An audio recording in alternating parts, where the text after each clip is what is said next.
Greetings to you all, dear learners. Today we'll discuss one of the lessons in class 12 textbook Flamingo, that is Indigo, written by Louis Fisher. In this lesson, Louis Fisher describes how Mahatma Gandhi took up the cause of the poor peasants of Champaran in 1916. The sharecroppers of Champaran were forced to grow indigo according to an old agreement, and the cruel and cunning landlords extorted money from the poor and illiterate peasants. They made them sign a new agreement. They extorted compensation for freeing their land. And then Gandhi's long and heroic struggle ended with the victory of the civil disobedience. The English landlords were compelled to return 25% of the money they had extorted from the sharecroppers. This is the lesson in nutshell. Now let us see the lesson in detail.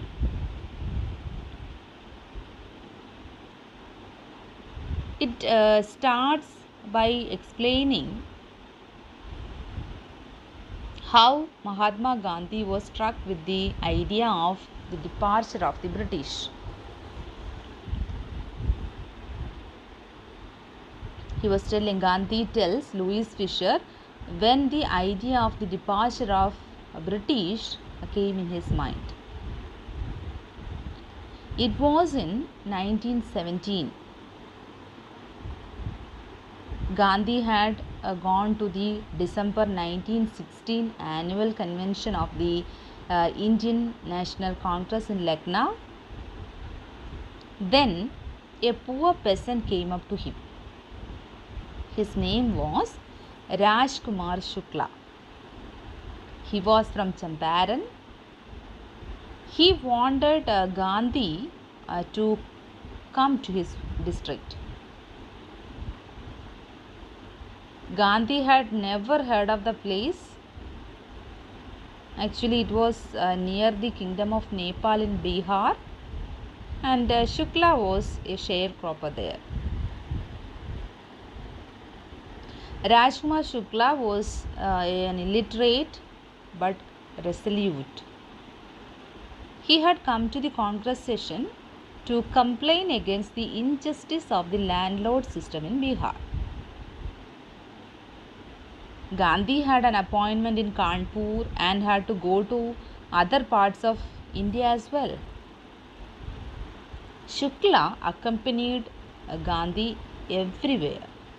He even followed him to the ashram in Ahmedabad.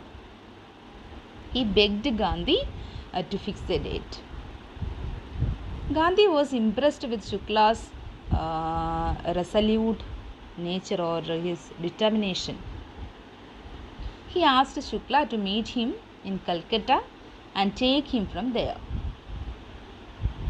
In Calcutta, he waited till Gandhi was free. Then the two boarded a train for Patna. There Shukla led him to the house of a lawyer named Rajendra Prasad. Gandhi decided to go first to Muzaffarpur. He wanted to obtain complete information about the conditions in Champaran. Professor J.B. Kripalani waited for Gandhi at the station with a large body of students. Gandhi stayed for 2 days in the home of Professor Malkani.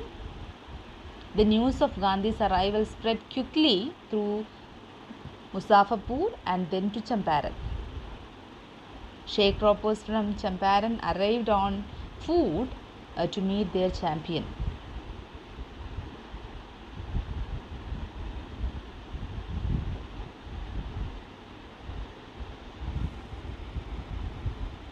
The news of Gandhi's arrival was very sensational.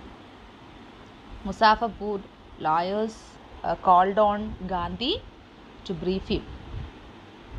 Gandhi chided them for collecting huge fees from the poor sharecroppers.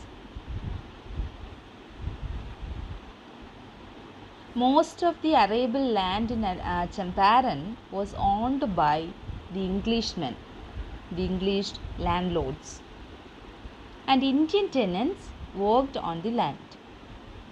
And now Germany had developed synthetic indigo. Now indigo plantation was not very profitable.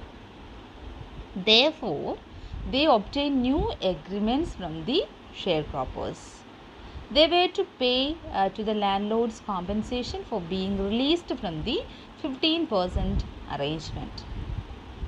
According to the previous agreement, English landlords compelled all tenants to plant 15% of their land with indigo.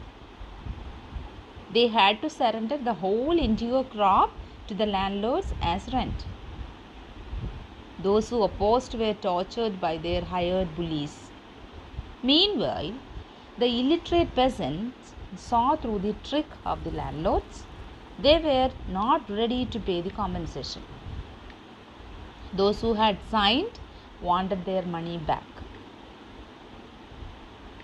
And Gandhi met the secretary of the British Landlords Association, but he didn't give him any information. Gandhi met the commissioner. He only bullied him and advised him to leave the place. Gandhi didn't leave. He proceeded to Motihari, the capital of Champaran. A huge crowd greeted Gandhi at the station. A peasant had been maltreated in a nearby village, and Gandhi went there on the back of an elephant. Gandhi was asked to return to the town. He was served with an official notice to quit Champaran immediately. Gandhi made it clear that he would disobey the order. So Gandhi received a summons to appear in the court the next day. All night Gandhi remained awake, and then he wired a full report to the Viceroy. The next morning, thousands of peasants demonstrated to support Gandhi.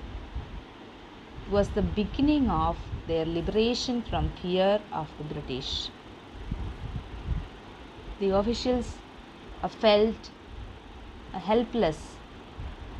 Gandhi helped them to regulate the crowd then. The government was baffled. The authorities wanted to postpone the trial now. Gandhi protested against the delay. Gandhi told the court that he was involved in a conflict of duties.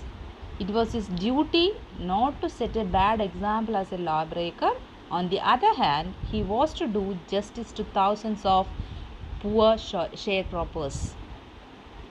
He disregarded the order to delay. Gandhi had full respect for lawful authority. But in the end, he heard the voice of his conscience. The court didn't deliver the judgment for several days. Meanwhile, Gandhi was allowed to remain at liberty. Now, Rajendra Prasad and many other prominent lawyers had arrived from Bihar.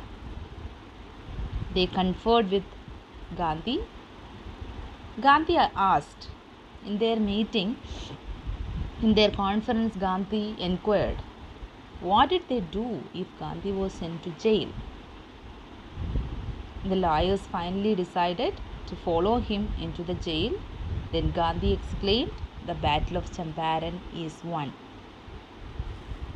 Several days later, the Lieutenant Governor of the province ordered the case to be dropped. Thus, civil disobedience movement had won for the first time in modern India. Gandhi had 4 interviews with the Lieutenant Governor. He appointed an official commission of inquiry into indigo sharecroppers' situation. Gandhi was the sole representative of the peasants. He remained in Champaran for more than 7 months. There were many evidences against the landlords. They had illegally extorted money from the sharecroppers. Gandhi asked for 50%. The planters offered to refund only 25%, but Gandhi agreed. By then, the deadlock was broken. Then Gandhi saw the cultural and social backwardness in the Champaran village. He wanted to do something about it immediately. Mahadev Desai and Narhari Parikh, two young men, they also joined Gandhi as disciples. Even their wives volunteered for the work. Many more came from Bombay, Pune, and other distant parts. Gandhi's son Devdas also joined them. Primary schools were opened in 6 villages. Kasturbai taught cleanliness and sanitation there. Really, the Champaran episode was a turning point in Gandhi's life. It didn't begin as an act of defiance. It was an attempt to alleviate the distress of the poor peasants. Gandhi tried to mold a new free India. He wanted him to stand on his own feet. He wanted each Indian to stand on his feet and be independent and thus make India free. And by then, some people wanted C.F. Andrews to stay in Champaran and help them with the proceedings. But Gandhi opposed it. He didn't want that Indians should take the help of an Englishman in their own struggle for freedom. In this way, Gandhi taught the people of Champaran the lesson of self-reliance also. This is all about the lesson. Hope you understood. Thank you.